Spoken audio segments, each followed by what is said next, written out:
first question we're going to look at is what are the hot topics now and how they're affecting construction work in this part of the world. Niamh, might you tell us what everyone is doing, thinking about and worrying about for the moment? Well, I suppose what we're seeing at the moment in the construction sector in Ireland is there's huge activity on the building side.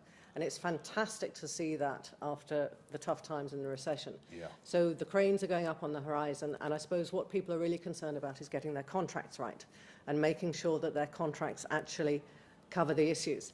Adjudication is something that people are thinking about, and probably more particularly the payment regime that may be introduced by the Construction Contracts Act, which will have minimum periods for subcontractors and how that may then impact main contractors who may be asked to fund projects. So there's a lot happening, but it's all very good. And Bruno, I can only agree with that. Yeah. Adjudication is something people talk about. It's more the contracts. They have learned from the past. They now want to have a contract. They want to have the contractual matrix in order, which is a good development because at least we know where we are. Do you think that's a development from the recession? I think so. I actually think so because people have realized how deep they can go. Lawyers are not always bad. They kind of realize that what we're trying to do is put order into the structure. And the phase that Ireland's in at the moment isn't it, is that it's dealt with the problems of the past and now it's moving forward. And therefore you're in a new phase. Absolutely. And as that phase develops, we get into a further phase, which may be made more interesting, more complicated by adjudication being thrown into the middle of it. And I suppose if you've got adjudication on the horizon, that would make you even more keen to make sure your contracts say what you want them to say. Absolutely, and I think the key with a good contract is always certainty and making sure, yes, you're capturing what it is you want to say and saying it clearly. And also, I think people are getting their contracts, Construction Contracts Act, ready. So actually they will have to do very little to be compliant. One of the things I think is interesting is the extent to which people are willing to use contractual procedures, give notices, go to adjudication. Do you think that that's something where people have learnt the lessons of the past and are going to not simply hope for the best but give all their notices in case they're going to need them? The good thing is people know better what they have to do.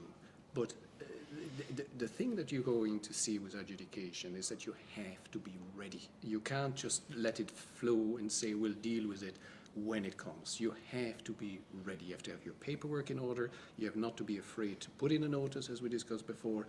You have to have, you have to do your administration, which is something that wasn't done in the past. When a dispute happened and you asked what happened, it took a long time before you actually realized what the dispute was. So far, we've talked about Ireland, but and Geoff, I know you work here, but you also work all around the world. Are the sorts of trends that we're hearing about happening all around the world, or there are different areas, or how do you see it?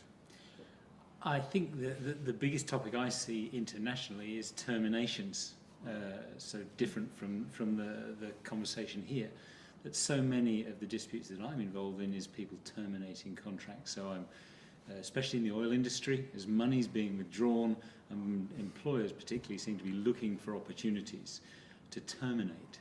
So I would say, from that point of view, certainly on major contracts, very different. UK, I'd say what we've heard this morning about adjudication.